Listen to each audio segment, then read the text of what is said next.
Evening, ladies and gents. How are you all? Happy New Year's Eve. Crikey, it's going to be the last question time of 2025. Losing track already, eh? And I think we'll make it a good one. Or hopefully you guys will make it a good one if you get some decent questions in. And yes, gone with it a little bit earlier because I don't know what state people will be in as we get later or what plans people have anyway. So, I wanted to make sure we do squeeze one in for the year end. I hope you've all had a great Christmas. Obviously, it tends to absolutely fly by, doesn't it? And it was a pretty quick one for me, given crikey, I got back from Japan 3 days before, and straight into the thick of it, and it's been catch up ever since that time. So yeah, and to be honest, looking forward now to everything just getting back to normal, which is the Christmas period, and it does start racking with me brain a little bit because I'm used to that day in, day out. You get up, do your thing, and it all tends to be up in the air and all over the place. So that's just me anyway, creature of habit. I hope all you as koi keepers got spoiled rotten at Christmas as well with what you dreamed of getting. Maybe not. See as though you're all lying to your wives all the time with what these things cost. Oh, I shouldn't have said that on a live stream, should I? Yes. So I've got a few bits and bobs to run through, and in this episode, I will also be doing I don't normally do it on the live stream, but while I'm here, and save me doing a separate one, we've got the extreme mega prize competition, that beastie golden corn. We've got the draw to do on that, which I've all got loaded up. We'll do it a little bit towards the end of it. Other than that, I've had a nice morning doing some filming with Aaron, which has been cool. And based on your community stuff, ended up doing a bit of a review on the whole year, firing a few of your questions into the mix as well. So be quite a good one, I think, overall. So yes, look forward to seeing that. That's going to drop next week if he gets it all done. And I think the first one to drop in the mix is one we've been talking about for a while, which is absolutely awesome, the documentary. So this and I think it slipped past a few people. So the documentary worked on a phenomenal pond and koi collector who I intervened in this case. I can't even remember when it was now. Last year before maybe. I'm not going to give too much of the story away, but I have decided to title it "One Man's Fight to Save His Koi Pond and His Passion." How's that one? Just so happened that as this case was unfolding, he had loads of historic stuff. As I do, I was with Aaron at the time. I said, you know what, we should make a documentary out of this, thinking nothing of it. And this thing just became a behemoth. It really did. It has been sat there for a little while now looking for a window, and that window has come. So a date for your diaries. Are you ready for this one? Gonna be next, I think it's next Sunday, or is it one after Sunday, the 11th of Jan? I feel for some reason like I've got, no, that's going to be right. Sunday, the 11th of Jan, even 8 p.m. Let me write that down on here so I don't have to keep going back because I'm going to remind you again in a bit. There we go. Yeah, well, that's going to be set up. I'm going to probably get it set up in the next couple of days when I finish the thumbnail. And that's going to go and get set up as a premiere on the YouTube channel as well. So you'll see it. You'll be able to set a reminder, and hopefully you can all join me live for this one. It's an hour long. It has been a phenomenal learning journey for me and Aaron, to be fair. And it's also a great story to watch. Loads of great footage, and obviously you get to see how the problems overcome and the solutions and battles amongst it all as well. So really looking forward to it. It's something different for the channel as well, and I hope you guys Yeah, enjoy it. It honestly, that the hours that have gone into it has been ridiculous. So hence why I've not rushed into making another one on anything right now. I'm going to see how the sort of response to this one goes as well. But I'll remind you again at the end. But right now, Sunday the 11th, 8 p.m. live premiere on the YouTube channel. Yeah, can't wait to share that one with you. I've got a few bits and bobs as well to throw in the mix. What I can't see right now is many questions firing in, guys. So you might want to crack on with that one, otherwise it'll be a short question time to end the year. The bits, let me just load these videos up because I can get cracking with a couple of those. Don't let me do two at once. Just a couple of bits. I had fish that I found quite interesting today, based on a few more that I have. I kind of dropped them in Japan a bit half-arsed, in all fairness, because I was pretty hectic with it all. And I think it's an offering that's been massively overlooked. Let's try the other one. And then some good news for a few of you, because obviously when we did our Danichi Toyota drop recently, which was a huge success, quite a lot of people missed out still. And we do have, because of how we do it, there is an allocation of fish that are going to be available afterwards. So since the journal video around that shipment dropped, it's really ignited interest in all that. So I am going to make an allocation of those fish in a separate offering. It's going to be a different offering to the first one, because that is gone with the growing option. That pond is going to be at capacity, but we can offer some of the fish with the overwintering through till spring, and at a slightly reduced cost as well. So I'm going to give you a bit of information on when I'm going to get that drop done. It's still very, very limited numbers. Be open to all of you as well. But I've got a video of them. It's remarkable. When you get such raw tosai out the mud pond, the color transformation, particularly the koaku, and how I've been raising them since, is really, when I looked today, I was like, holy shit, that is nuts. Some point I must have something where I can probably pull them side by side and have a look, because it really is cool. So I've got those, a bit more to come on that, which it will be in it'll be in the WhatsApp group anyway. So it's worth, if you are watching this and you're not in there, I've updated the description as well. Look at that, absolutely on it. So down below you've got links to both my groups. Koi Online one has the most activity. It covers a lot of price points. The Ricky Stoddart Nishikigoi is where I do most business for the higher end pieces. I may have in Japan at my facility, so you can get yourself in there if that is of interest. And of course, the Telegram one. I had an amazing message from Terry this morning. I know he's been having a bit of an hard time, just to say how appreciative he is. There's such a great community, and it really is a great community to be a part of, and so helpful. So, yeah, and it really is the point, you guys have taken over in that. You really have. It is community led, which is amazing to see.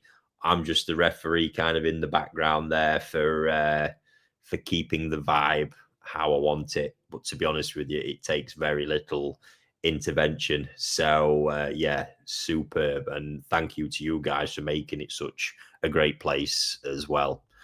What should I start with? I'll tell you what, let me just let me tease you with this video, look, because these is the Dainichi Toyota Tosai Koaku from the Nanoko line. Honestly, this is what I filmed this morning. The color, absolutely bonkers. Let me just switch my view. Look at that, the color. It's got that proper Danichi Benny popping now. But how good do they look? Obviously, I have been working on it since they come in, but I was really just took a moment and went, holy shit, they really have just come on leaps and bounds in such a short space of time, in all reality. Doing well. Quality is fantastic. So I'm going to be getting stuck into them starting on Friday to start getting the selections done to get that event. So you'll all know, especially those of you who have them already, you will all know what it is you'll have your name on before long, which is cool. But yeah, absolutely banging with that. Right, enough for me waffling on. You've had 10 minutes of it, and yeah, I'm going to attack some questions and then come back round to a couple of bits shortly. So, start from the top. Marcus, how you doing, pal? Happy New Year to you all. Oh, there we go. We have it one already. What are you most looking forward to in 2026? Trying out new mails with Miss Toyota. Yeah, there's a lot still to get sorted. I have managed to acquire one new mail. I think the biggest thing I'm looking forward to is progression, and it's going to be tough because it's not something I want until things have generally happened or there's something signed and sealed to announce. I don't necessarily want to be throwing stuff out, but yeah, I am looking forward to the progress I can make on my journey to becoming a koi breeder in Japan. There's a lot of wheels in motion and stuff happening. I'm finding it hard to necessarily get stuff pinned down, and yeah, there's so much happening with it. But a big one as well is really it's going to be coming very soon now is the launch of our Koi Online web platform, which is really going to change the game in what we've been doing with WhatsApp and everything. That I've said it time and time again. When I started the whole thing, the vision I had was not a WhatsApp group, but it was the tool to start with. It had to kind of show that the whole thing was going to work, and then we build from there. And it's for two prongs: the experience it creates for you guys on your side, but also fixing some of the problems in our systems we broke several times this year due to the sort of popularity and demand, and bringing it all together, but then taking the experience of what we're doing and selling fish online just up through the gears. So it's going to be a fun year for executing on a load of that stuff for sure. But yes, Miss Toyota spawnings. I mean, now seeing the offspring again, how they've changed in the time I've had them. I can't actually wait to get these split, the event done, and actually get them right on the gas with the growing as well. Because yeah, I'm really the transformation in them's got me even more excited now, I must say.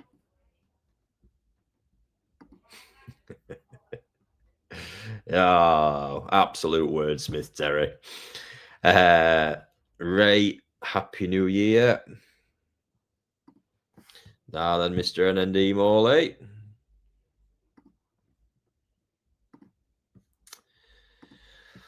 Hi, Ricky. If NND decided to retire and he offered you the chance to take over his koi business and live your dream, would you do it? Very good question, Mark. Obviously, the NND one I have spoke about. You know, there has been changes there, and again, I still feel because of stuff entrusted within me, it's not a topic I necessarily want to dive into. I know that's not what you're angling at. I think until anything official comes out, I'm staying put. But let me just say what happens with anybody. Obviously, NND's multiple people. Everybody within NND are people all very close and very dear to me, and you know, just going to be pivotal in me getting where I want to get, along with others in Japan as well. But ultimately, you know, anything I do out there is going to be based off. I can do it regardless of any other breeder or associated people. I've got all the bits in line that I need to. It's actually stuff I've done before as well. Interest. I don't think a lot of people know this. It's something kind of in my history in this koi world, but I set a koi business up in 2016 in Japan. As one of the exporters. It's still one of the major exporters now. Mr. Nishikigoi, you can tell it. It's that I created the name, branded it, set the whole thing up with a business partner who still owns it today. It's just that we had a differences in the way we wanted to run it after quite a short period of time, and I moved on from that venture. But yeah, it was done. So I understand getting stuff done out there very well. There's just steps. There's been timing over here, lots and lots to it, but nothing is tied to anything. But a lot of the friends and relationships and contacts I have is what's going to allow me to build upon this. Obviously, NND has been massive in getting this spawning done this year. And as a foreigner out there as well, you do need the help of natives, but obviously we have Rie, who's part of the team already, which already makes a massive difference. It's a massive advantage in so many ways. So yeah, you don't forget over the 20 odd years, 22, 23 years I've been going there, there's a lot of deep, long-standing relationships and understanding of how to get stuff done out there as well, which is yeah, I won't make it dependent on anything like that. But like I say, plans are there, wheels are in motion. It's exciting, but the hard bit for me is the patience side of it. Certainly now I've got the bug for it as well. Being patient, sitting, waiting for bits to fall in line is not easy. But I think with what's in the pipeline, you're gonna sort of learn of the next step of that very, very soon.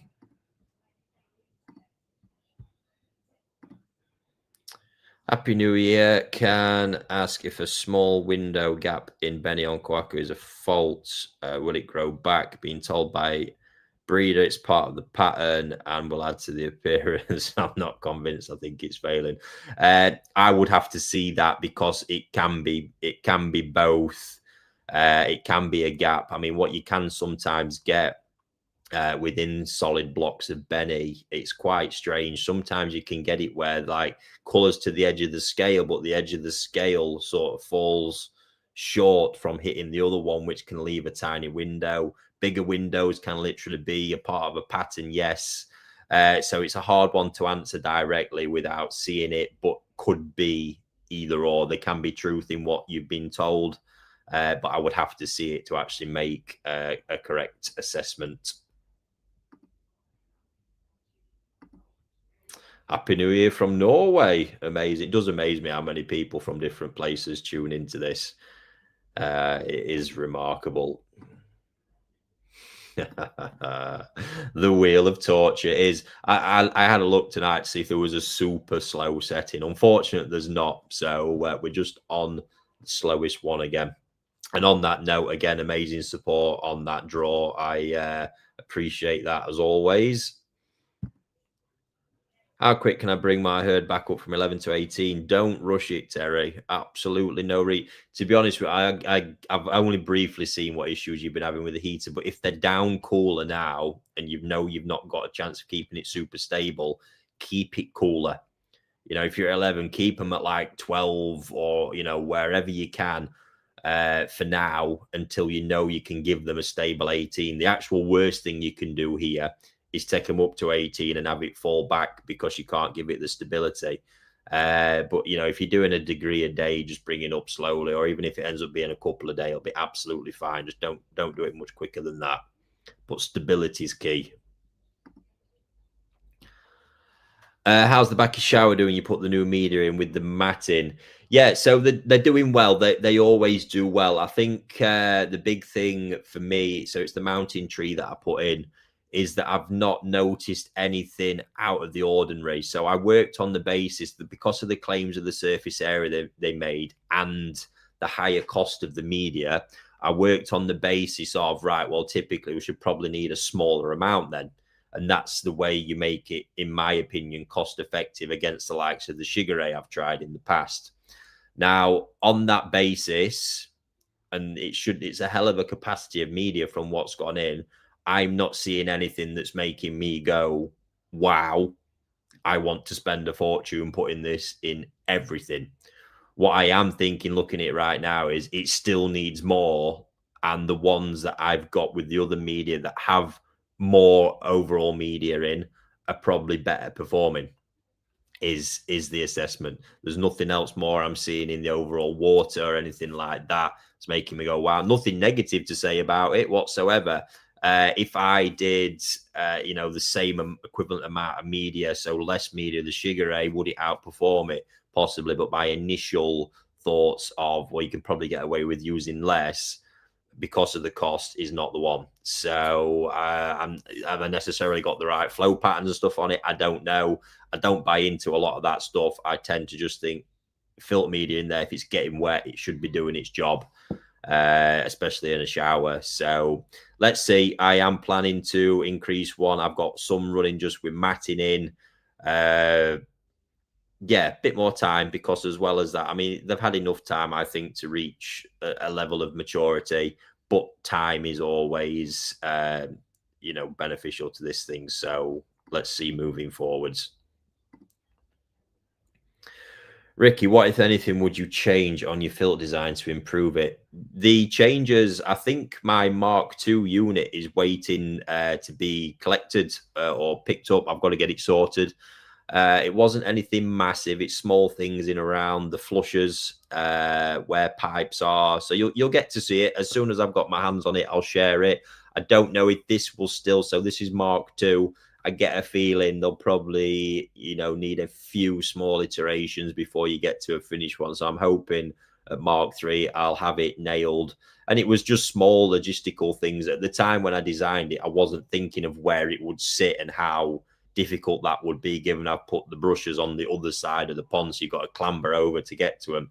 Silly little things like that, which haven't affected performance. From a performance perspective, there's absolutely nothing right now other than the flushers, which they were done in the wrong size pipe anyway. So there's a few bits there regardless, but performance wise, and I have actually mentioned that in my review video this morning, I am delighted with what that has done and is doing right now. And I can't actually wait to get one, like a finished one for that particular bank of ponds, and get it rolled out to all of them, because instantly there, I know those ponds are going to just go to another level. The bit that's blowing me away the most is the performance of that tiny compact brush chamber. If you saw that today, and what it actually collects and prevents passing through the rest of the system is remarkable. And the method I'm using for cleaning it is so easy as well. I'm finding it hard to kind of throw any negatives out there for it, in all honesty.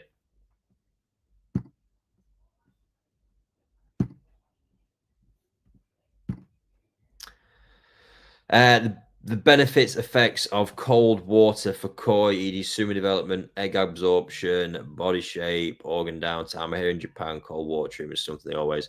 Yeah, a lot do. I mean, there's loads of different counter arguments to that. I think what you get in Japan with a lot of the breeders is a lot of old wives' tales almost.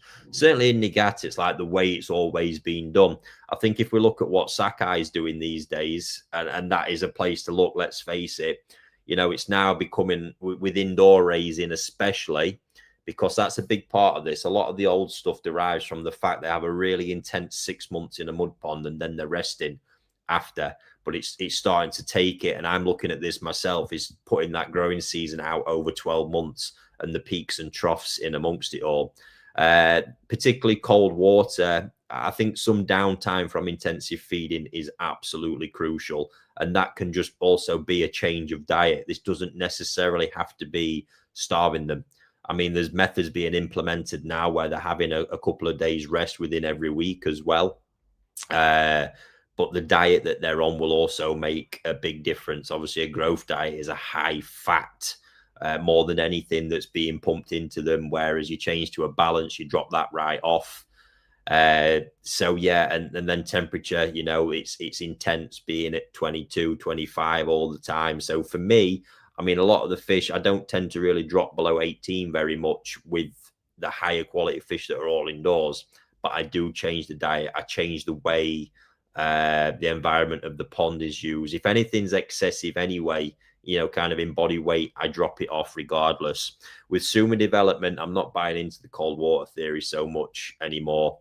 I don't actually think, I think really cold water can be prohibitive because the fish is starting to kind of hibernate. So doing anything that develops any color that requires any energy is off the table. The big thing around sumi development is more light. Heat and growth patterns, yes, but light is a massive one in relation to that. Egg absorption, one of the last conversations I had with Bryony, I can't remember specifically, but she had some research, I think, that was around,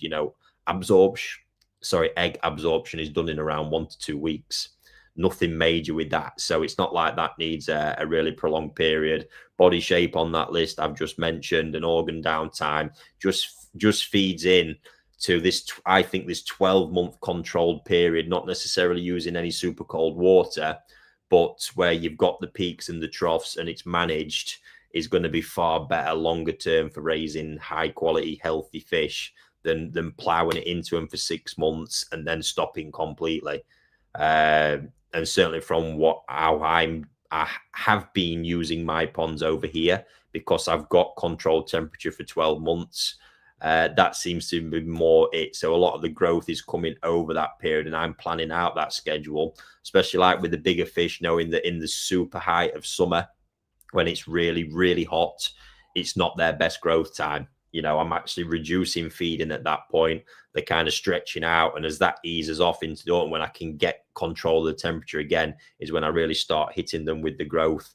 And with the different lights throughout the year as well. Artificial lighting is the bit that needs to be cracked in this, I think, for ultimate color development, because that does become a problem as well. But right now, not something that I control. But you will talk to some traditional breeders. It is very much their methods. Ikarashi Kazuto, before he passed, one of his big methods was always this crazy summer growth, then nothing. All winter, these things slimmed right down, and then they kind of exploded. But did that ever really build the super championship level bodies we see at the Sakai's and Dainichis? No, it didn't. So I think what you've tended to find there is all these years gone by, you've literally had the adaptation of a system based on the fact of it was just this 5 to 6 months growing, then rest, because that's the way it had to be done. But indoor raising is really starting to sweep through Japan now, and it does open up a completely different program for the longer term health and sustainability of them. What I am not an advocate of is 12 months of the year consecutively absolutely hammering them with food. That's not the one for me. The only time that should ever happen is from spawning through to basically Nisai. If you look at that period, that is 18 months of crazy growth for most breeders, because they're always on heat, they're always on food, they're always being pushed, and that goes through. So their first rest period really is there at Nisai. Evening, Craig. Evening, Ricky. I found gill flukes only on a few fish and not really going mad flashing. How would you go around treating, as I'm only sat at 5 degrees? Okay. Yeah, that's a pisser, that is, Sean. But it needs to be done. So what we've got here is this scenario whereby, treatment packets will often maybe advise, not to treat below a certain temperature. But the reality is, if you leave those gill flukes, they're going to do harm. So I would treat, yes. What you have to bear in mind is that absorption in cold water with the fluke treatments tends to really drop off. And this is the tricky part. It might not be as effective. And what I've known, especially with the Japanese using fluke treatments in cooler water, is they tend to increase the dose quite substantially because absorption's not as much. Now, I'm not telling you to do that. There is no known data around how safely in different treatments. That was basically with a neat flubendazoles treatment, is what they're talking about there. What I wouldn't do is go in with any of the pro treatments, because I find them heavy anyway. And if you knock the fish at that temperature, you're going to have an issue in actually recovering them from the stress of that. So it might just be a case that you need to, and I've not got to hand any info I've got on the cycling of the second treatment you're going to need for the gill flukes either at this point, which you are going to need to do to make sure you break the cycle. So definitely get some treatment in, but it might not be as effective. You want to bear that in mind, and then you're going to want to spread it out. It might be around 7 to 10 days, I think, if I check, when you might want to get the second treatment in. And it's no point, you know, scraping 24, 48 hours after, because it's not going to have shifted them that quickly. But you do need to get some treatment in there. You can't just leave gill flukes unchecked. It's that part there where you've said only a few. It's hard. We don't know the full extent, because I mean, often you're picking a bit of gill fluke up off of a skin scrape unless you've done a gill biopsy or taken sample out of there. So it could be way, way worse if you delved into it than what you can actually pick up.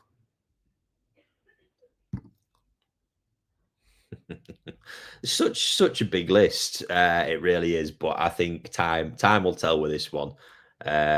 Japan, and pushing towards the breeding side more and more, because it's crazy. I have got so many unbelievable fish to start doing from males. I'm actually making a bit of headway on this as well in a couple of areas. But honestly, that the bug, when you consider that my biggest love in all this and my obsession and fascination has always been this selection side of it. Hence why, you know, every year I have thousands of toeside pass through my hands where I'm making selections on and raising.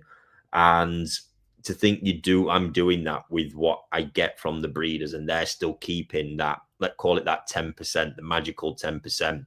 And to now have that magical 10% in my hands in a few fish in Japan and what I've got over here with my Miss Toyotas, to be able to have that, well, I basically spend so much time having to stand in a fish house just admiring, dreaming about, you know, that you see one of them ponds and the head just gets ticking of what all those fish could become.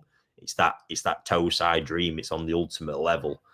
And to actually experience that this year, it's highly addictive. So it's the pursuit of that one for sure.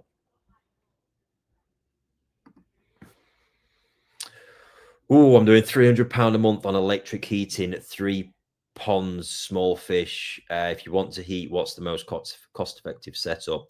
On single ponds, you guys might, I mean, the heat pump thing, I can't add any value on. It's only from what I see in the Telegram group and how many people have gone that way that it's obviously providing a lot of benefit.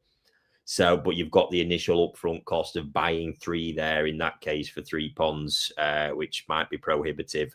For me, I will back the system I've got with the oil running off the boiler, because I mean, if I look at the route, even just the upfront investment of the heat pumps and the ability of those to deliver the temperatures I want at this time of year, when we've got air temperatures in the evening at 0 and possibly even moving below. Yeah, I mean, yes, I use a lot of oil.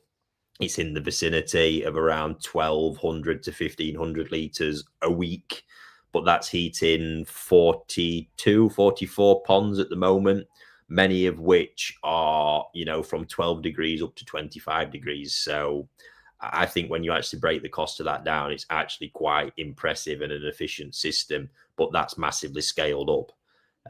Be hard for me to say, but I think definitely electric, you're on the worst one. It'd just be a case of what setup could you potentially get from a boiler? Can you tap into your one at home? Something like that. If you could, it would probably be your best way for 3 ponds. If not, might be worth jumping in the Telegram group and getting some feedback from the guys in there, certainly in the heat pump channel. Yeah, that's the best advice I can give you on that one, Tom. Heater number 3, crikey, mate. Hi, Ricky. Could you discuss the numbers around Miss Toyota a bit further? I.e., how many fry to begin with, how many times you netted, how many kept each net in as they... Yes, so I have 200 swimming around at the moment. It was 200 total harvested, of which I would say there was 30 pieces of what I would consider Tatigoi in there at that point. And again, you kind of go to, of amongst them, you expect there's probably, you know, 10 fish that are of the real high end level, cutting 5 to 10, somewhere in that remit, which is perfectly normal. From the spawning was successful. There was hundreds of thousands of fry, and the problem was the rate of kuroko, which is the black fry we need for Showa, was quite low, no more than about 10%. in there. The guys estimated that there was about 50,000 fry that got released, so it was only one mud pond.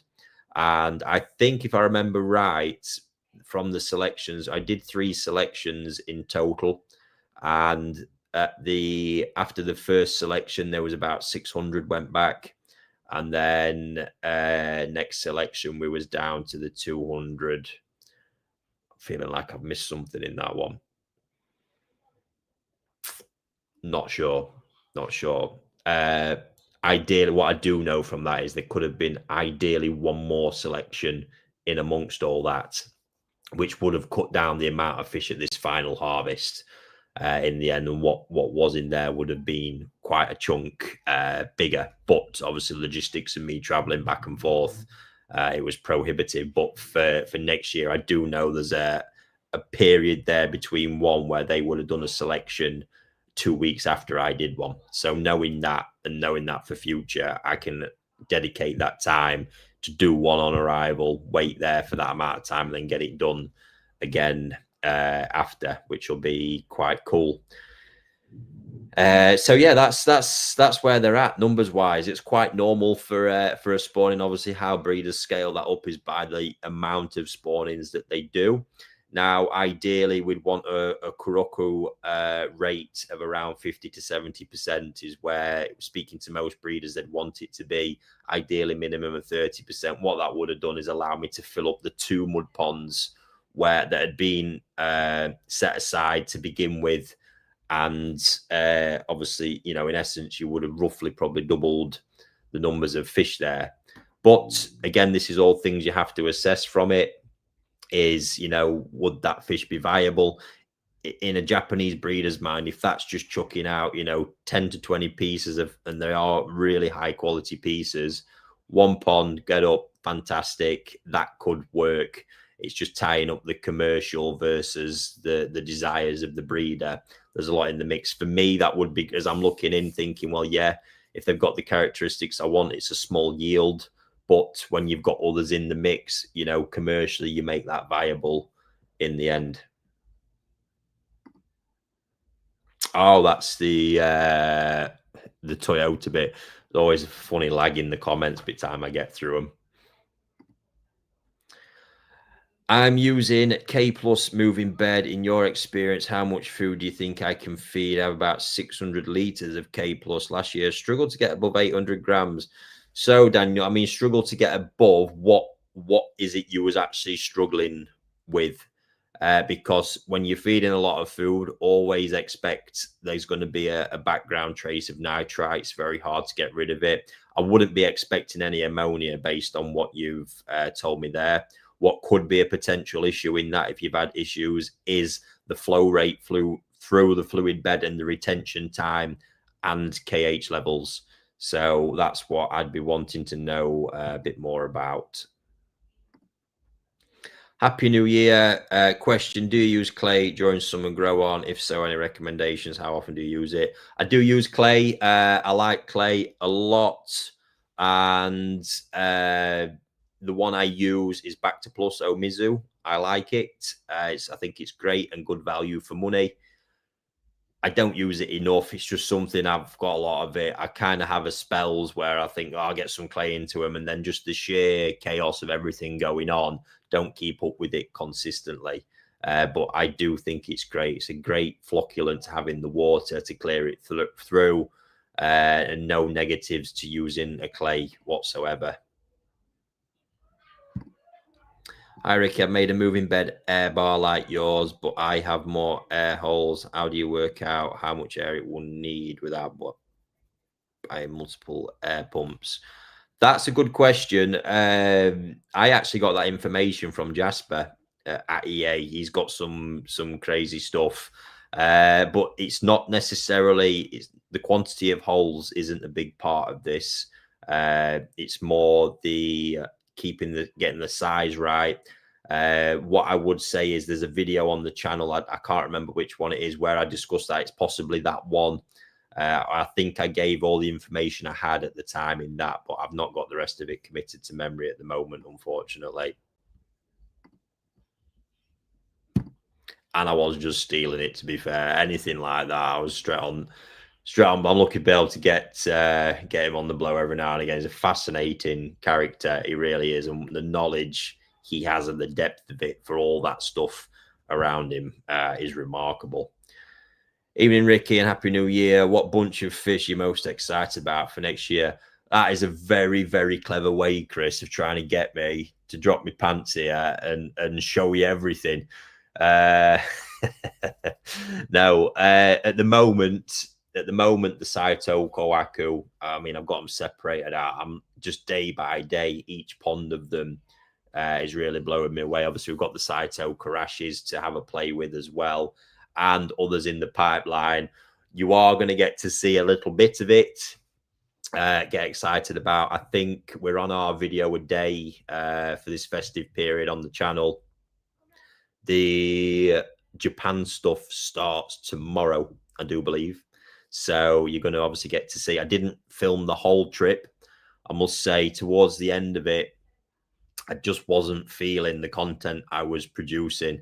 Obviously, I had a client with me. I've got a lot going on, and I was tired. I'm not going to lie about it. I was tired, and I'm just sort of in the end of it. I thought, you know what? I just want to focus on what I'm doing, be in the moment. So I actually captured, I think, 4 days solid. There's plenty of activity there and bits and bobs, but it was just felt a little bit fragmented towards the end of it. Like there wasn't really any substance, any topic.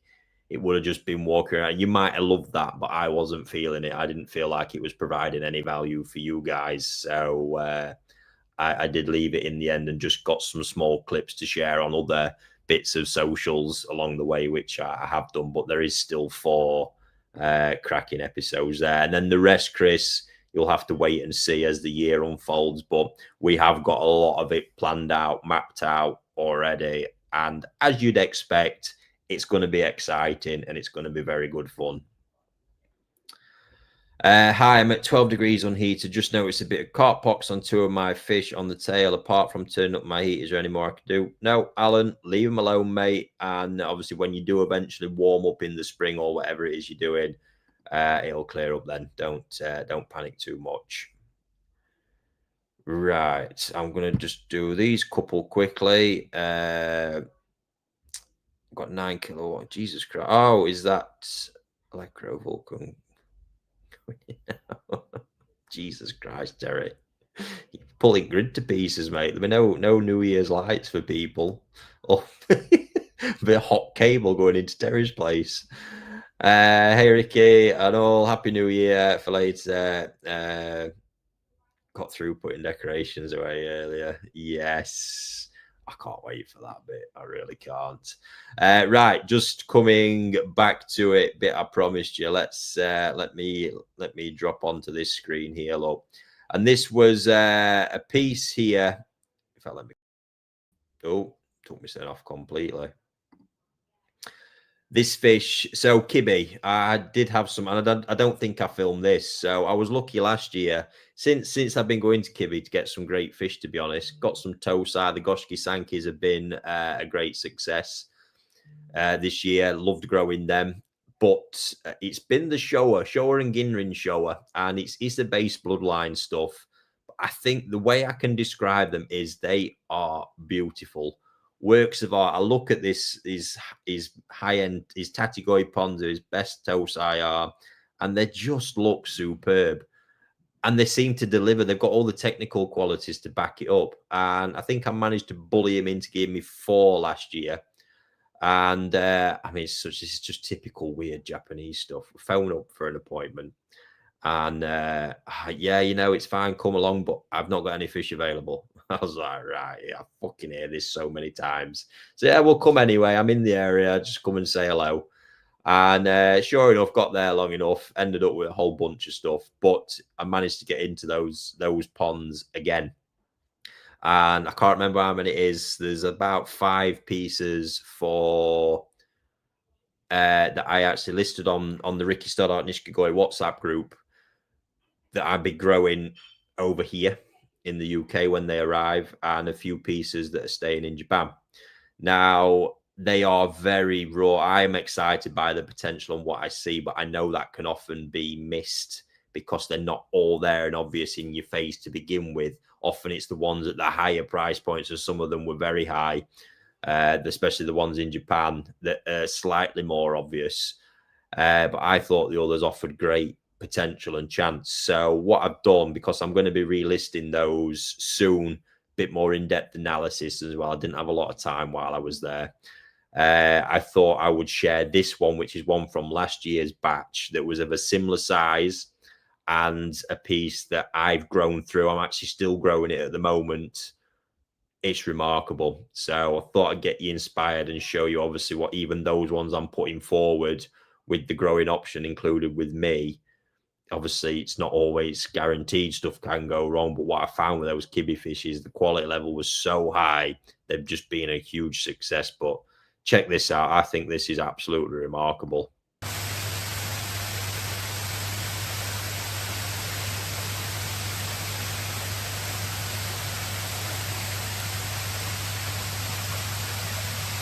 If I remember right, that's now up to 49 cm as well.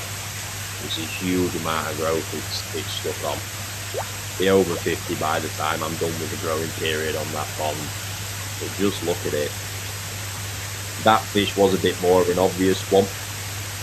Obvious in the sense that you can see it there. Look, it just needed everything to stretch out. I knew there's areas of Shiroji and lots of bits that would become more prominent. There's others that I've posted recently where it's a case of needing a bit of that Sumi development for it to make sense. But I've had enough of these fish now to understand where that goes. So obviously I select them with absolute confidence on what they're going to do. Well, that was a huge, I just think, a cracking result so far. It really is. Absolutely awesome. So that's that one. And like I say, stand by for me going on a rampage with those again. And if you're not in that group, again, there is a link in the description for you. Right, let me see where I've got to. Actually, it looks like I'm getting towards the bottom of the list. Oh, hang on. That's a lie.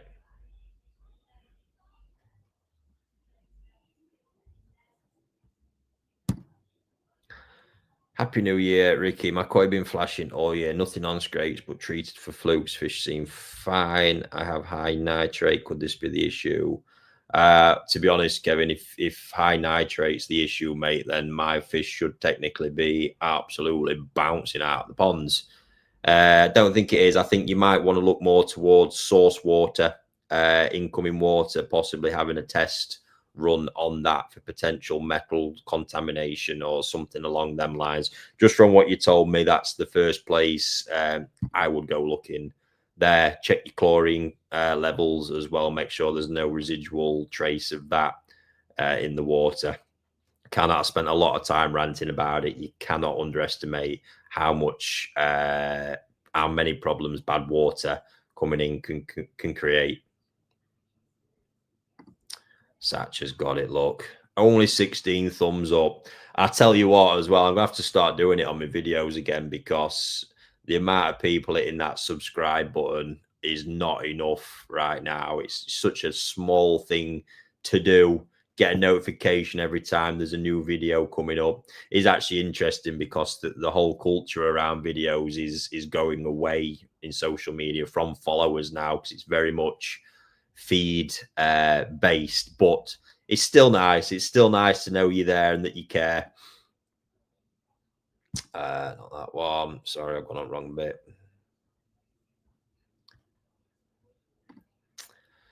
Traveling to Japan, Niigata in March with my handler. The goal will be maybe 1-2 Great Nisai Sanzai Karashigoi. Where do I shop? Suggestions for both for budget and the high end. Marido's got to be worth a look for sure. I would always back Saito, but from what I last remember, there's no Nisai or older fish available there, so that'll be a waste of time. And of course, I mean, the absolute, legendary Karashigoi. You've got Konishi. I don't think there's really anything at Sakai at the moment either. So you're going to be a bit limited, but you said you're there in Niigata. I was just coming back to that. So I think it's shopping at Marido. But again, it's what you're going to be able to get hold of because his popularity for that stuff, he got absolutely battered in autumn.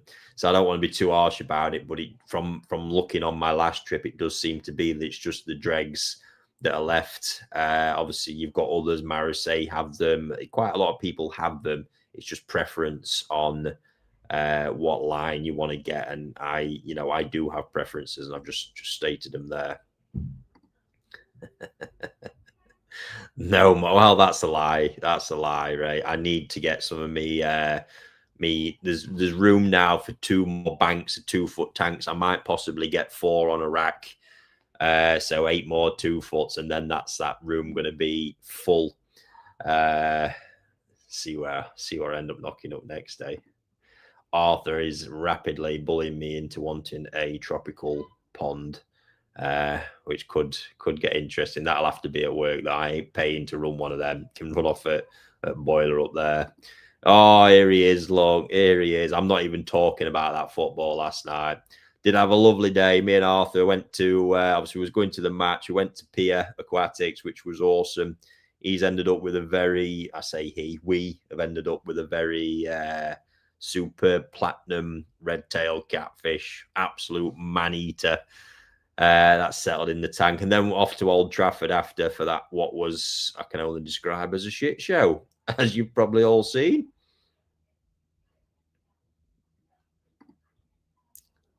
I knew I was going to say this. I'm not that easy to get right. It's like Fort Knox, this, Chris. Fort Knox, mate. Like to keep you all on edge of your seats, not knowing what's coming next when you see that WhatsApp fire up. Right. Otto, fucking hell, I forgot the I need to do the draw for the Karashi as well, don't I? So couple of last, in fact, let's get that done. So if you're part of this or not, I'm not sure if you're in the thing, but we had the prize competition for the epic golden corn. So let me just see if I've got that video to share with you all still. Obviously, if you're in it, you're going to be very, very familiar with the fish already.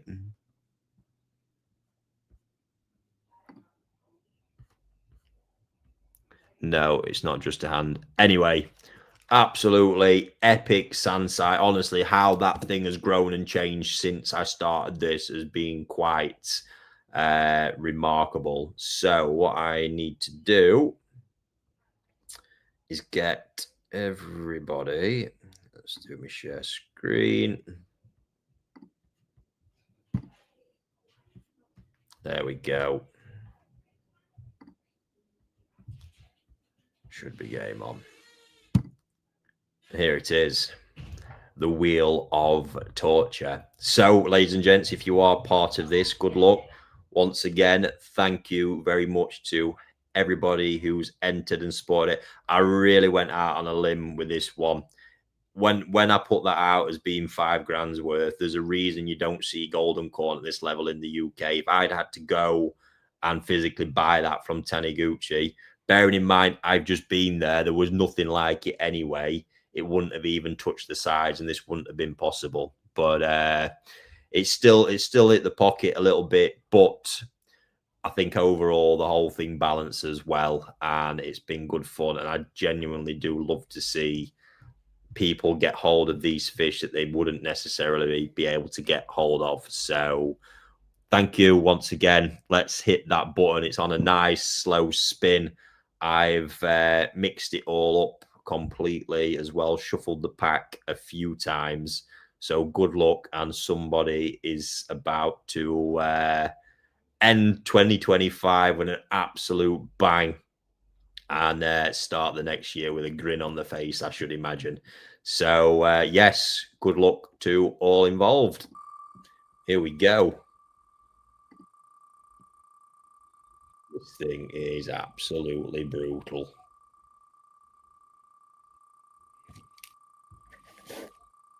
Absolutely brutal.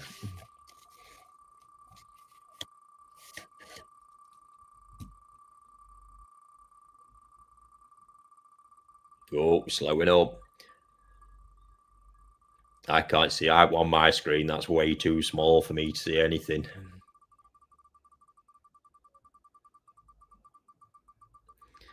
This wheel does absolutely torch. It's this part now. Look, you think it's going to get you, then it drops onto another one.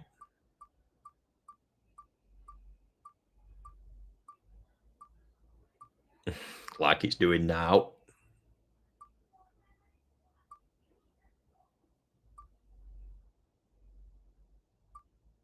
Who is it? Adam Randall. Fantastic. Well, congratulations, Adam. I don't know if you're watching. We'll get that posted in the group after. But there you go, mate. Absolute dream fish that's going to be making its way to your pond in March if you're unheated. If you're heated, sooner than that if you want it. But there we go. What a way to end the year with that one. Congratulations. That's it for me, ladies and gents, in regards to questions. Because yeah, I'm still on the fence whether I'm having a drink or not tonight. I kind of stopped after Christmas, and yeah, that's how it tends to be these days. It's but there's a bottle of Midori there that's staring me out at the minute. Seems a bit rude not to, doesn't it, on New Year's Eve? Before I get back to the madness next week. So plenty to come. Like I say, Japan videos are starting from tomorrow. You've got today's episode, if you've not seen it already, is there on the channel. And stay tuned. Oh, that's the bit I forgot on it. I forgot to fill you in on what I've got Toyota-wise. So, like I say, we did the initial Toyota Tosai release, which was including the Grow-On. Huge success. They sold out very quickly. And because we have basically we sold 30 Kohaku, for example. In the selection event, we put 60 fish in. So we knew there was going to be 30 shower. It's actually more healed, sorry. We've got spare. So what since the video posted the shipment arriving yesterday, my inbox has been savage with people asking if there's more available. So rather than muck around and people missing out and doing what we're going to do on Friday at 10 a.m. on the Koi Online, we're going to do a drop of some of the residuals. So we're going to make another little mini selection event. Price point's going to be low. There's no growing option with these because the growing pond is full. It's at capacity. But so say, we know there's going to be 30 shower, for example.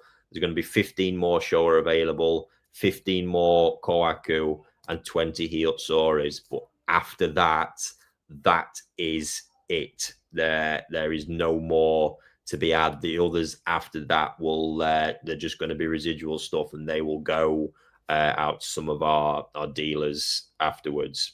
So quality levels, I'm picking the top pieces out for those initial 60s and bits and bobs.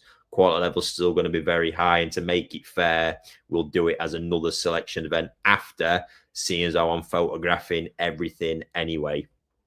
So price point on those, they're going to be 225, or we're going to do them at 2 for 400. And that will include the overwintering, keeping through till the end of March. Now, they'll be at 18. They'll still be fed well like we do with everything, but they're not growing like the others. I do want to be very, very clear about that.